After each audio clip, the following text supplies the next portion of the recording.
নবী পাকের সাহাবীরা আবার আল্লাহ রাসূলকে জিজ্ঞাসা করতে লাগলেন, ইয়া রাসূলুল্লাহ, ইয়া হাবিবাল্লাহ, হুজুর বেয়াদবি মাফ করুন, আমাদের পিতামাতা আপনার কদমে কুরবান।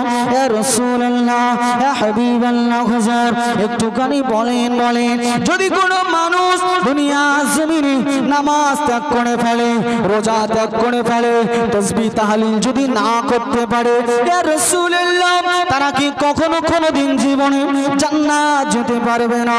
আল্লাহ নবী নূর নবী রাহমাতুল লিল আলামিন তখন জানিয়ে দিতে লাগলেন আল্লাহর কোরআনের ওই আয়াত, সূরা আল ইমরানের ওই আয়াতের শেষের অংশ পড়ে শোনাতে লাগলেন, আয়াগফির লাকুম যুনুবাকুম আল্লাহু গফুরুর রহিম।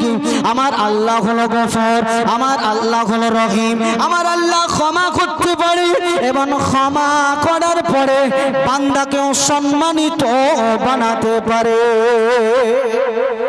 আল্লাহ রাসূল বলছে এরকম যদি হয়ে যায়, ওই মানুষটা যদি ওয়াগফির লাকুম যুনুবাকুম আল্লাহু গফুর গফুর, এই গফুর কথাটা চিন্তা করে নিরিবিলি নিঝুমে যদি বসে যায়, বান্দা চোখের দুফোঁটা পানি ফেলে যদি আল্লাহকে বলে, আল্লাহ জুলুম করেছি নফসের উপরে, আল্লাহ অত্যাচার করেছি নফসের উপরে, নামাজ ছেড়েছি, রোজা ত্যাগ করেছি, চিটিংবাজি ফেরেববাজি ধোঁকাবাজি করেছি, আল্লাহ এবার আমাকে ক্ষমা করে দেন, আমাকে নিষ্কলিত করে দেন, আমাকে পাক মুমিন মুসলমান বানিয়ে দেন। আল্লাহ বলছে ওয়াগফির লাকুম যুনুবাকুম আল্লাহু গফুরুর রহিম, আমি আল্লাহ তখন রহিম হয়ে যাই, আমি আল্লাহ আমার রহমতের দরিয়ায় জোশ মেরে যায়, বান্দার 60 70 100 180 বছরের সমস্ত গুনাহ ধুয়ে মুছে বান্দাকে পবিত্র বানিয়ে দিই। জোরে বলে। অতএব আমরা যারা বসেছি সময় গুনাহগার, ফিরতে হবে, এবার ফিরে আসতে হবে। আর যদি ওই পর্যায়ে থেকে যাই, শুধু চিটিংবাজ, বাপকে ঠ্যাঙাচ্ছি তো ঠেঙেই যাব, মাকে গালাগালি করছি তো মেরেই যাব, গালাগালি দিয়েই যাব, আর বউকে পুতুল সাজাবো, আপনার আখিরাত ধ্বংস হয়ে যাবে, দুনিয়াও ধ্বংস হবে।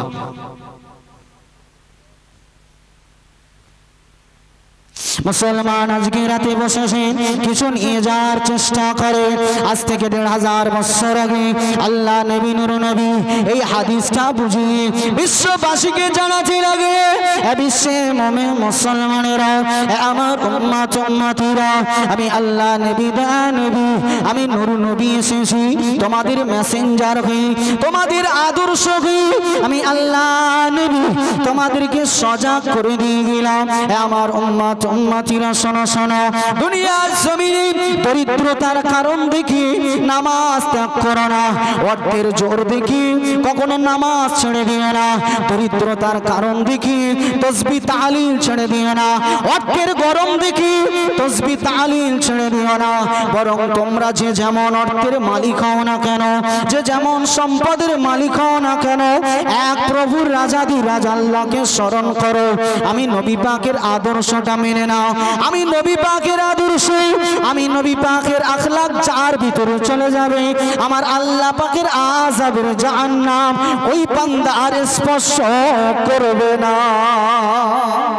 জোরে বলেন সুবহানাল্লাহ।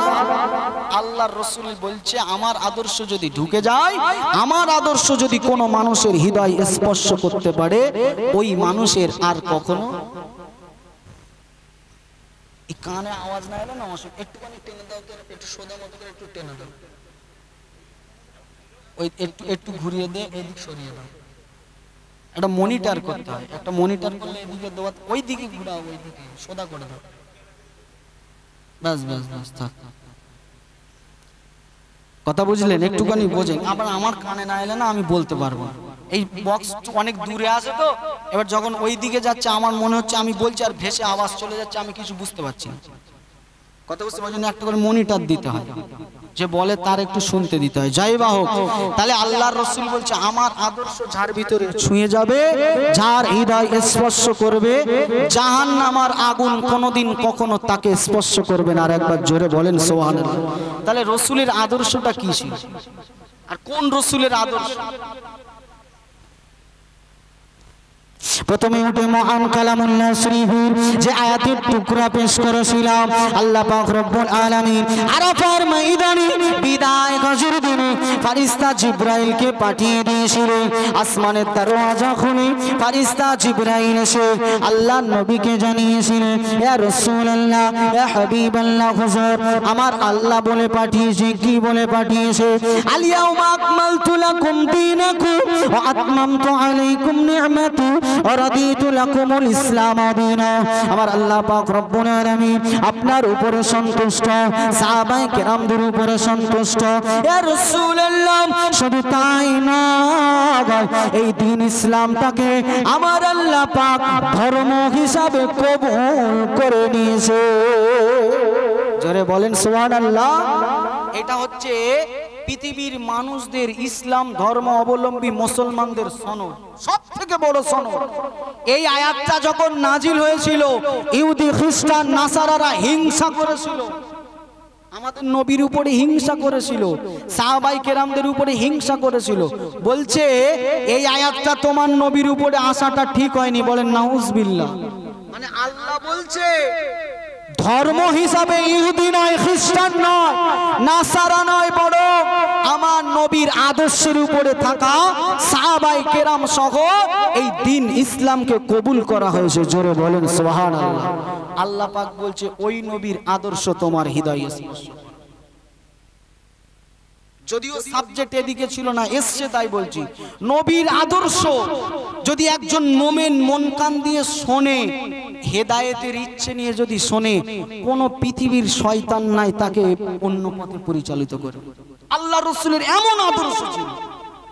আল্লাহ নবীর আদর্শ দেখে তৎকালীন মক্কার শুধু বেঈমানেরা নয়, বেঈমানদের ক্যাডার, বেঈমানদের যারা পরিচালনা করত, এই সমস্ত বড় বড় কুফফারে কুরাইশরা নবীর হাতে হাত দিয়ে দ্বীনের কলেমা পড়ে মুসলমান হয়েছিল। জোরে বলেন সুবহানাল্লাহ। আল্লাহর রাসূলের জীবনের সব থেকে বড় শত্রু দুনিয়াবি, সেটা হচ্ছে আবু জাহেল। সেটা কে? আবু জাহেল। আল্লাহর রাসূল যখন থেকেই নবুয়াতের ইলহান করে দিলেন, এই আবু জাহেলের একটাই কাজ, আব্দুল্লাহ ইবনে মুহাম্মদ সাল্লাল্লাহু আলাইহি ওয়াসাল্লামকে কিভাবে নিচু করা যায়, কিভাবে মিটিয়ে দেওয়া যায়, কিভাবে শেষ করা যায়, তার আর কোনো কাজ নেই। ব্যবসা বাণিজ্য কিছু নেই, একটাই কাজ, মুহাম্মদ সাল্লাল্লাহু আলাইহি ওয়াসাল্লাম সে নবী বলে দাবি করবে, সে সমাজের নেতা হবে, সে রাসূল হয়ে যাবে, আর আমি আবু জাহেল হতে পারবো না। এই হিংসা, তার কাজ নবীকে মেটাতে হবে। এই আবু জাহেল নবী পাক সাল্লাল্লাহু আলাইহি ওয়াসাল্লামের প্রতিটা পদক্ষেপে বাধা দিয়েছে। আল্লাহ রাসূল সাল্লাল্লাহু আলাইহি ওয়াসাল্লাম একটা সময় মনের দুঃখে কুরাইশদের কাছে আর ইসলামের দাওয়াত নিয়ে যাচ্ছে না। কুরাইশদেরকে ছেড়ে দিয়ে আল্লাহ রাসূল সাল্লাল্লাহু আলাইহি ওয়াসাল্লাম আল্লাহর রাসূল সাল্লাল্লাহু আলাইহি ওয়াসাল্লাম কুরাইশদের থেকে চলে যাবে তায়েফে চলে গেছে, তায়েফের জমিনে, তায়েফবাসীর কাছে দ্বীনের দাওয়াত দিচ্ছে। এই আবু জেহেল এত বড় রাসূলের দুশমন, এই মক্কা থেকে কুরাইশ গোত্রের একদল মানুষকে তায়েফে পাঠিয়ে দিয়েছে, যাও আব্দুল্লাহর বেটা মুহাম্মদ তার আল্লাহর প্রচার ওয়াহদানিয়াতের কলেমা তায়েফে প্রচার করবে। তায়েফের মানুষ যদি তাকে নবী বলে মেনে নেয়, তার দলে লোক বেশি হয়ে যায়। সেখানেও শত্রু, কঠিন শত্রু। আল্লাহ রাসূল মনের দুঃখে জায়গা ছেড়ে চলে যাচ্ছে অন্যত্রে, সেইখানে শত্রুতা করছে। একটা সময় কাফেরদের অত্যাচারে অতিষ্ঠ হয়ে আমার আল্লাহ আদেশ করে দিল, ইয়া রাসূলুল্লাহ, হাবিবাল্লাহ, মক্কার জমিন নিরাপদ নয়, এবার তুমি মদিনায় চলে যাও। আল্লাহর রাসূল সাল্লাল্লাহু আলাইহি ওয়াসাল্লাম মদিনায় চলে গেলেন। এই বেঈমান তখনও নবীর পিছু ছাড়ল না, তখনও শত্রুতা করছে। হার হালাতে সব জায়গায় শত্রুতা করতে হবে।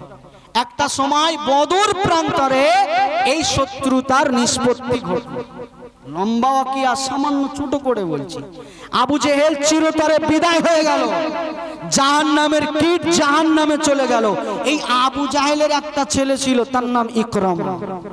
কেতা বলা লিখছে, এই আবু জেহেলের পুত্র এই ইকরামা এই এমন আগুন হয়ে বেড়ে উঠেছে যে বাপের থেকে কঠিন শত্রু নবীর। পিতৃ হত্যার প্রতিশোধ নিতে হবে। বলছে আবু জেহেল মারা যাওয়ার পরে আবু জেহেলের যত কর্মকাণ্ড একা এক হস্তে তার ছেলে ইকরামা সামলায়। এমনকি এক সময় এই পিতৃ হত্যার প্রতিশোধের নেশায় পড়ে ওহদের যুদ্ধ সংগঠিত হলো। ওহদের মতো যুদ্ধ, যে যুদ্ধে ইসলামিক চিন্তাবিদরা ঐতিহাসিকগণ লিখেছে ইসলামের সবথেকে বেশি ক্ষয়ক্ষতি হয়েছিল ওহদের যুদ্ধ। এই ওহদের যুদ্ধই পরিণত হলো এই ইকরামার নেতৃত্বে, এই আবু জেহেলের পুত্রর নেতৃত্বে একাই একদম বেঈমানদেরকে উপসে দিয়ে নবীর পিছনে লেলিয়ে দিল, নবীর শত্রু হয়ে গেল। নবীর আদর্শের আলোচনা শুনুন। আল্লাহ নবী নূর নবী রাহমাতুল লিল আলামিন, নবী পাকের কেমন আদর্শ ছিলেন, নবী পাকের নীতি ব্যবহার আখলাক কেমন ছিল। আবু জাহেলের পুত্র ইকরামা যে কিনা ইসলামের এত বড় ক্ষতি করেছে, ওহদের যুদ্ধ যার কারণে সংগঠিত হয়েছে, এই ওহদ যুদ্ধের পরে আল্লাহ পাক রব্বুল আলামিন দিকে দিকে ইসলামের দীপ্তি নূরটাকে স্ফুলিঙ্গ করতে লাগলো, উজ্জীবিত করতে লাগলো, উজ্জ্বল করতে লাগলো। একটা সময় দেখতে পাওয়া গেল মদিনার জমিন ছড়িয়ে আশপাশ দেশগুলোতে, আশপাশ রাজ্যগুলোতে এই নূরের জ্যোতি কিরণ ছড়াতে লাগলো। আল্লাহ রাসূল সাল্লাল্লাহু আলাইহি ওয়াসাল্লাম এক সময় মদিনার জমিন থেকে বিশাল একটা বাহিনী নিয়ে মক্কার উদ্দেশ্যে রওনা দিল, মক্কা বিজয় করলো, মক্কা জমিনে প্রবেশ করলো। আল্লাহ নবী নূর নবী যখন ইসলাম ধর্মাবলম্বী মানুষদেরকে নিয়ে, সাহাবায়ে কেরামদেরকে নিয়ে যখন মদিনা থেকে আবার মক্কায় প্রবেশ করলেন, যখন মক্কা বিজয় হয়ে গেল, যখন মক্কা জমিনে ফিরলেন, মক্কায় যত কুফারে কুরাইশ, যত বড় বড় নেতা, যত কাডারেরা ছিল, সবাই মক্কার জমিন ছেড়ে পালিয়ে গেল, এমনকি এই ইকরামাও পালিয়ে গেল। আল্লাহ নবী নূর নবী যখন সাহাবায়ে কেরামদেরকে নিয়ে ফিরেছে, ইকরামা চিন্তা করতে লাগলো, আমি সারাটা জীবন ধরে, আমার পিতা সারাটা জীবন ধরে যে ইসলামের দুশ্মনী করেছি, আজকে ইসলামের বিজয় হয়েছে, এই মক্কার জমিনে কলেমার পতাকা উড়িবে। আজকে যদি আমি মক্কার জমিনে থাকি, এই মুহাম্মদ সাল্লাল্লাহু আলাইহি ওয়াসাল্লাম এসে নিশ্চয়ই প্রতিশোধ গ্রহণ করবে, অতএব এই মক্কায় আমি আর থাকবো না। মক্কা থেকে ইকরামা পালিয়ে গেল। দীর্ঘদিন ধরে মক্কায় ইকরামা আর নাই। আল্লাহ নবী নূর নবী রাহমাতুল লিল আলামিন একদিন যখন কাবা শরীফের চত্বরে বসে আছে, আল্লাহ নবী সাহাবীরা নবী পাকের সম্মুখে বসে আছে, হঠাৎ করে একজন সাহাবা এসে বলছে, ইয়া রাসূলুল্লাহ হাবিবাল্লাহ, হুজুর মক্কার বর্ডারে, মক্কার প্রবেশদ্বারে হঠাৎ করে আজকে ইকরামাকে দেখা গিয়েছে, হঠাৎ করে আজকে ইকরামাকে দেখা গিয়েছে। আল্লাহ নবী চুপচাপ বসে রইলেন। হযরত উমর উঠে দাঁড়িয়ে গেলেন, লাঙ্গা তলোয়ার উঁচু করলেন, আল্লাহ নবীর সম্মুখে বলতে লাগলেন, ইয়া রাসূলুল্লাহ, ইয়া হাবিবাল্লাহ, হুজুর আপনি একবার আদেশ করে দেন, আপনি একবার হুকুম করে দেন, ওই মক্কার প্রবেশদ্বারে যে আমি ইকরামাকে কতল করে ফেলব, আমি ইকরামাকে দুনিয়া থেকে জীবনের মতো নিফুট করে ফেলব, দুনিয়া থেকে চিরতরে বিদায় করে দেব। আল্লাহ নবী নূর নবী হযরতে ওমরের দিকে লক্ষ্য করে বলেছিল, ইজলিস ইয়া উমর, বসে পড়ো, বসে পড়ো, আমি রাসূলুল্লাহ এই আদেশ তোমাকে দেব না। জোরে বলেন সুবহানাল্লাহ। সারা জীবন শত্রুতা করেছে, মক্কা থেকে ইকরামা পালিয়ে গেছে, সেই ইকরামা পুনরায় মদিনায় আসছে। আর এই ইকরামা এতটাই যুদ্ধ কৌশল জানতো, সাহাবায়ে কেরামদের ভিতরে আলোচনা শুরু হয়ে গেল, এই যে ইসলামের দুশ্মন আবার যে আসছে, এই মক্কায় ফিরছে, না জানি আবার কি ফেকড়া লাগিয়ে দেবে, আবার যুদ্ধ লাগিয়ে দেবে। সমস্ত সাহাবায়ে কেরামেরা উৎফুল্ল হয়ে গেল, সব চিন্তিত হয়ে গেল। আল্লাহর রাসূল চিন্তিত না, চুপচাপ বসে আছে। আল্লাহর রাসূল চিন্তা করছে না কোনো। সাহাবায়ে কেরামেরা বলছে, ইয়া রাসূলুল্লাহ আদেশ করেন, ওকে দুনিয়া থেকে সরিয়ে দিই। আল্লাহর রাসূল বলছে, না বসো। আবার একজন সাহাবা ছুটে, ইয়া রাসূলুল্লাহ আবু জাহেলের পুত্র ইকরামা আপনার কাছেই আসছে, দরবারে আসছে। সাহাবায়ে কেরামেরা আবার সব যে যার পজিশন নিচ্ছে, নবীর উপরে না জানি হামলা করে দেবে। আল্লাহর রাসূল মিসকে মিসকে হাসছে, হেসে সাহাবায়ে কেরামদেরকে সব ডাকলেন, নবীর আদর্শটা দেখেন। সাহাবায়ে কেরামদেরকে ডেকে বলছে, এ আমার সাহাবায়ে কেরামেরা শোনো, ইকরামা যখন আমার কাছে আসবে, তোমরা যেন কেউ ইকরামার বাপের নামটা আবু জাহেল বলবে না। একবার জোরে বলেন সুবহানাল্লাহ। বলছে ওর বাপের নাম ছিল আবু। আমার আগে যেটা শুনেছি সম্ভবত আপনাদের গ্রামের ইমাম, তাই তো, খুব সুন্দর আলোচনা করছিলেন। কোরআন হাদিস থেকে আলোচনা করছিলেন, কোরআনের আয়াত কোটেশন তুলে তুলে, খুব সুন্দর। তো আমি যতটুকু শুনেছি ওনার বায়ানের সব থেকে প্রেসারকৃত বক্তব্য যে কথাটা ছিল, ইন্নাস সালাত, নামাজের বিষয় বলছিলেন। আর নবী করিম সাল্লাল্লাহু আলাইহি ওয়াসাল্লাম তিনি মানুষ দিগকে ঈমান আনার পরে লা ইলাহা ইল্লাল্লাহ মুহাম্মদ রাসূলুল্লাহ এই কথা বলার পরে সর্বপ্রথম যে দাওয়াত দিয়েছে সেটাই নামাজ। আফজালুল ইবাদাতু ইবাদাতুস সালাত, সমস্ত ইবাদতের বড় ইবাদত হচ্ছে নামাজ।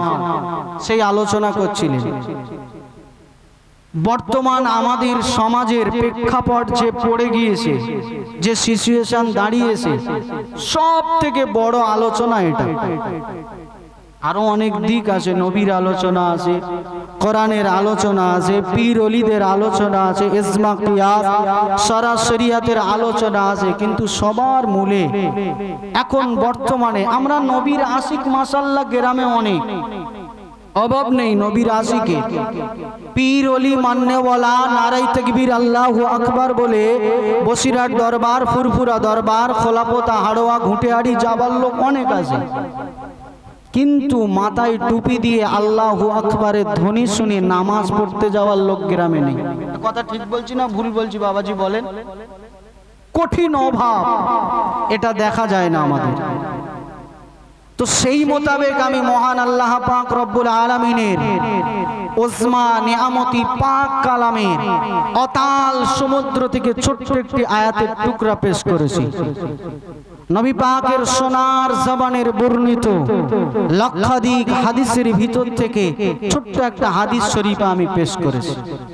এর ভিতরে আজকে আলোচনা হবে। আলোচনার পূর্বে একটুখানি দু চারটে কথা বলে সাবজেক্ট চুজ করতে হয়, মজলিসের শ্রোতাদের মনোভাব বুঝতে হয়। কথা বুঝলেন? মুরব্বীদের একটা কথা আছে, শীতকালের ওয়াজ গরমকালে করলে চলবে না, বক্তা মার খাবে। অতএব আপনারা কি বুঝছেন, কেমন জিনিস শুনতে চাইছেন, আমারও সেটা বুঝতে হবে। অতএব ভূমিকাতে একটু আমার সঙ্গে হ্যাঁ হু করতে হবে বাবা। তাহলে আপনাদের সজাগতা, আপনাদের সারা বুঝে আমি আমার জলসার, আমার বক্তব্যের সাবজেক্ট আনব। বাদবাকি আল্লাহ পাক রব্বুল আলামিনের মোবারক মর্জি। যদিও একটা কোরআন একটা হাদিস, তো সর্বপ্রথমে আমি নবী পাকের হাদিসটা নিয়ে একটু আলোচনা করি। এই কোটেশন তুলবো, কয়েকটা প্রশ্ন রাখবো আপনাদের, ঠাস ঠাস করে একটু উত্তর দেবেন। আল্লাহর রাসূল সাল্লাল্লাহু আলাইহি ওয়াসাল্লাম বলছেন, কুল্লু উম্মতি, সমস্ত উম্মত, ইয়াদখুলুনাল জান্নাতা ইল্লা মান আবা, কিলা ওয়া মান আবা, ক্বালা মান আতানি দাখালাল জান্নাতা ওয়া মান আসানি ফাকাদ আবা। আল্লাহর রাসূল বলছে, পৃথিবীতে আমার যত উম্মত, সমস্ত উম্মত দয়ার জান্নাতে যাবে। বলেন সুবহানাল্লাহ, একটু উচ্চ স্বরে বলেন সুবহানাল্লাহ। আল্লাহর রাসূল বলছে, তারপরে এই হাদিসে আল্লাহর রাসূল বলছে আবা,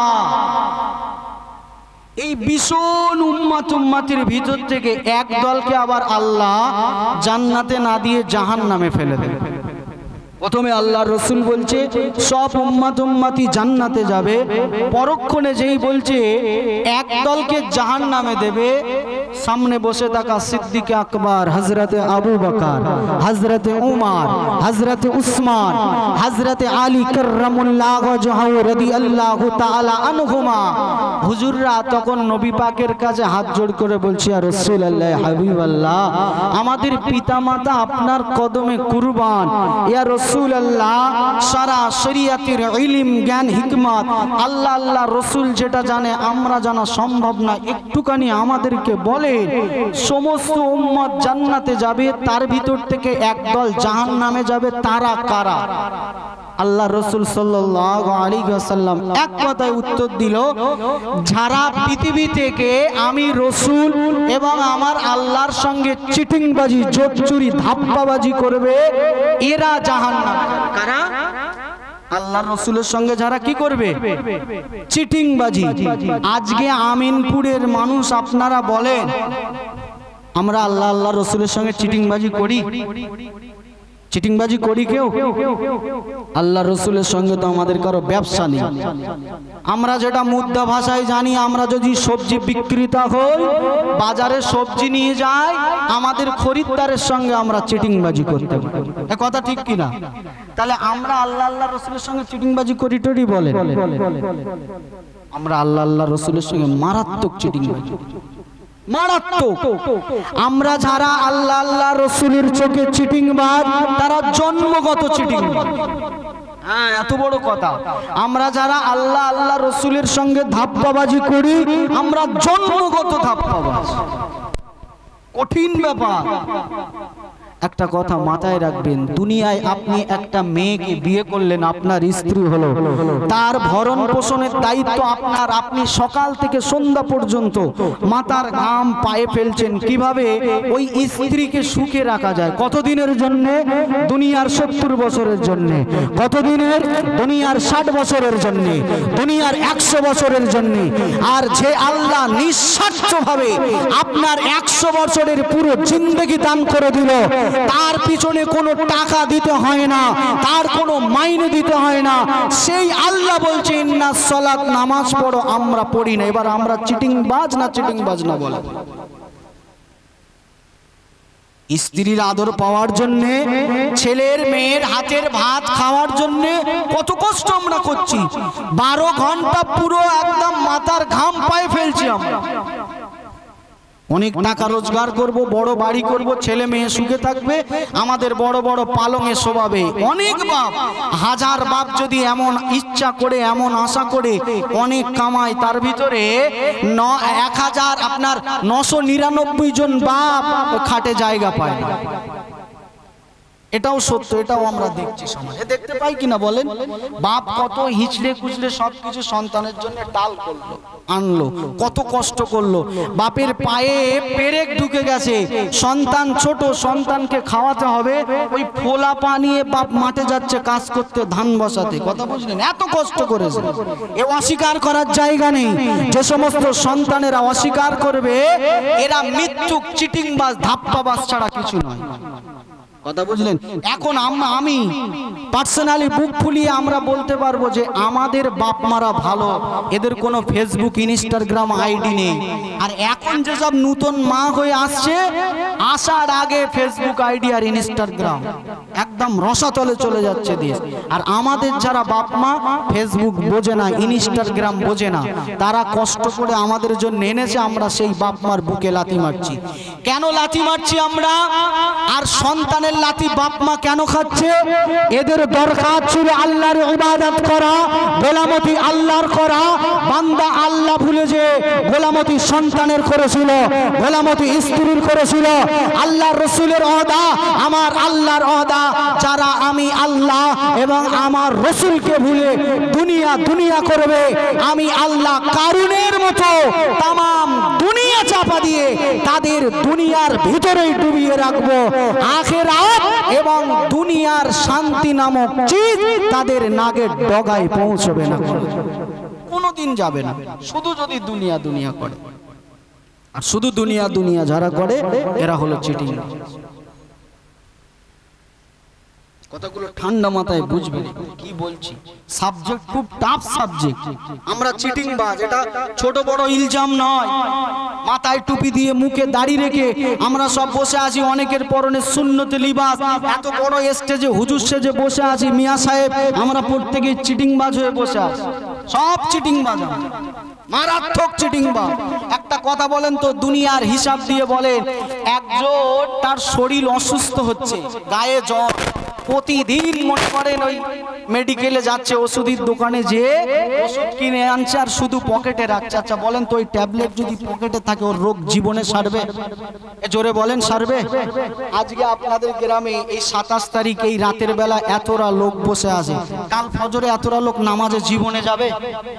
এ যাবে বলেন? তাহলে এটা তো মেডিকেল, এই ওষুধ নিতে আসছে, ওষুধ নিয়ে পকেটে রেখে দেবে, কিন্তু নামাজ পড়বে না। চিটিংবাজ নয় তো? মারাত্মক চিটিং। মুসলমান আলোচনা ঠান্ডা মাথায় বোঝান।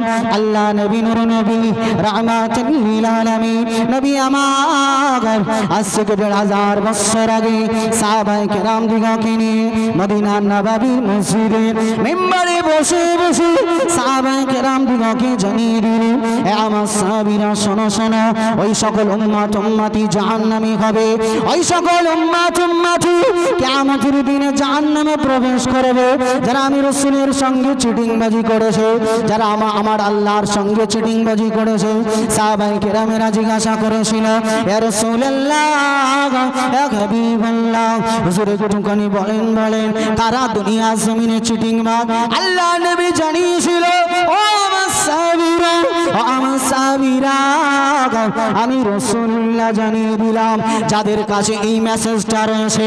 12 মাসের ভিতরে একটা মাস রোজা রাখা ফরজ, কিন্তু ওই উম্মতটা যখন রোজার মাসটা চলে আসবে, শরীরের অসুস্থতার দোয়াই দেখিয়ে, শরীর খারাপের দোয়াই দেখিয়ে যখন রোজা থেকে দূরে চলে যাবে, আমার সাহাবীরা ওই উম্মতটা হলো চিটিংবাজ। ইয়া রাসূলুল্লাহ, ইয়া হাবিবাল্লাহ, হুজুর কেবলমাত্র রোজা অস্বীকারী কি চিটিংবাজ? রোজা না রাখা মানুষগুলোকে চিটিংবাজ? আল্লাহ নবী নূর নবী রাহমাতুল লিল আলামিন বলেছিলেন, এ আমার সাহাবীরা শোনো শোনো, যে সমস্ত মানুষগুলো দুনিয়ার সুখের জন্য, দুনিয়ায় শান্তির জন্য চাষাবাদ করবে, ব্যবসা বাণিজ্য করবে, অর্থ সম্পদ মুনাফা কামাবে, মুনাফা নিয়ে বসে যাবে, যখন বছরে একটা দিন চলে আসবে যাকাত দিতে যখন হবে, বান্দা যখন যাকাতকে অস্বীকার করবে, বান্দা যখন যাকাত দিতে চাইবে না, যাকাতটা বান্দা যখন নিজের উপরে জুলুম মনে করবে, ওই উম্মতটা হয়ে যাবে চিটিংবাজ। ইয়া রাসূলুল্লাহ, ইয়া হাবিবাল্লাহ, রোজা যাকাত যারা তার প্রতি অনিয়া করবে কেবল কি এরাই কি শুধুমাত্র চিটিংবাজ? আল্লাহ নবী নূর নবী রাহমাতুল লিল আলামিন দয়ার নবী আজ থেকে 1500 বছর আগে নববীর মসজিদে বসে বলেছিলেন, আল্লাহ নবী জানিয়ে দিয়েছিলেন, হে আমার সাহাবীরা, শুধু নামাজ রোজা হজ যাকাত নয়, যে সমস্ত মানুষেরা দুনিয়ার জমিনে একজন বড় মানুষকে দেখে সম্মান করে না, একটা ছোট মানুষকে দেখে স্নেহ করে না, আমি রাসূলুল্লাহ বলছি ফালাইসা মিন্না, তারা আমার উম্মত নয়। এই সকল মানুষগুলো হলো নামাজ থেকে দূরে যাবে তো চিটিংবাজ, রোজা থেকে দূরে যাবে চিটিংবাজ। কার সঙ্গে চিটিংবাজি করছে? আল্লাহ আল্লাহ রসুলের সঙ্গে। এবারে সাধারণ জিনিসে চলে এলো, আল্লাহর রসুল বলছে, মাল্লাম ইয়ারহাম সগীরানা ওয়ালাম ইয়াক্কার কাবীরানা ফালাইসা মিন্না। একজন বড় মানুষকে দেখে যে সম্মান করে না, একজন ছোট বাচ্চাকে যে স্নেহ করে না, এও আমি নবীর সঙ্গে চিটিংবাজি করলো, এও আবাও। এবার বুকে হাত রেখে এখানে বলেন তো, আমরা কে কে চিটিংবাজ বসে? পাক্কা পাক্কা চিটিংবাজ। সারা জীবন মসজিদে বসে ইমাম সাহেব আবু জেহেলকেই গালি দিয়ে গেল, তাও কোনো দুঃখ নাই। আবু লাহাবের বিরোধিতাই করে গেল, কোনো সমস্যা নাই। কিন্তু এই আবু জাহেল, আবু লাহাব অপেক্ষা আপনার আমার গ্রামে বড় মাল বসে আছে, আমরা খবর রাখি। এ কথা ভুল বলছি না ঠিক বলছি? বলেন, চিন্তা করবেন নিজে নিজে। এই মুসলমান ভাইয়ে ভাইয়ে এমন এমন ফিকশন বাদে, এমন এমন কেস আদালত কোর্টে যায়, বুঝলেন, মাথা খারাপ হয়ে যাবে। ইবলিস শয়তানের এত বুদ্ধি নেই, বলছে ঘর করতে দেবে না, ইনজাকশন কেস করেছে, কেস হয়তো উঠে যাবে, আবার অন্য আর একটা কোর্টে যে আবার একটা মারছে। আর যেন বড় ভাই না করতে পারে, ছোট ভাই যেন কোনো ভাবেই কেসে না জিততে পারে, কেসের ওপরে কেস করছে। বলছে তোকে দেখে নেবো, ভিটে বাড়ি বিক্রি করবো, কিন্তু তোকে জেলের ভাত খাওয়া। দুজনাই মুসলমান। 1500 বছর আগে নবীর যুগে তখন যুদ্ধ হয়েছিল, এই যে বডি থেকে গর্দান আলাদা হয়ে গিয়েছিল, এর কারণ এই যে টুপিওয়ালা কখনো হয়নি, নামাজি কখনো হয়নি, মুসলমান হয়নি। তৎকালীন যুদ্ধ হয়েছিল বেঈমানের সঙ্গে মুমিনের, তৎকালীন যুদ্ধ হয়েছিল নামাজির সঙ্গে বেনামাজির, তৎকালীন যুদ্ধ হয়েছিল রোজাদারের সঙ্গে বেরোজাদারের। আর তৎকালীন যুদ্ধ কপি করে আজকে আমাদের ঘরে এসেছে বড় ভাই আর ছোট ভাই, একই মায়ের নাড়ি ছিঁড়ে বেরিয়েছে। বড় ভাই লাথি ঝেপেটে মেরেছে, ছোট ভাই সেম। সেখান থেকে এসে এই দুনিয়ায় দলাদলি শুরু হয়ে গেল। কঠিন জিনিস, পাক্কা পাক্কা চিটিংবাজ হয়ে যাচ্ছে। সাহাবাই কেরামেরা তো নাছোড়, আল্লাহর রসুল যে বলে দিল জাহান্নামে হবে, সেখান থেকে নিষ্কৃতির রাস্তা তো শুনতে হবে।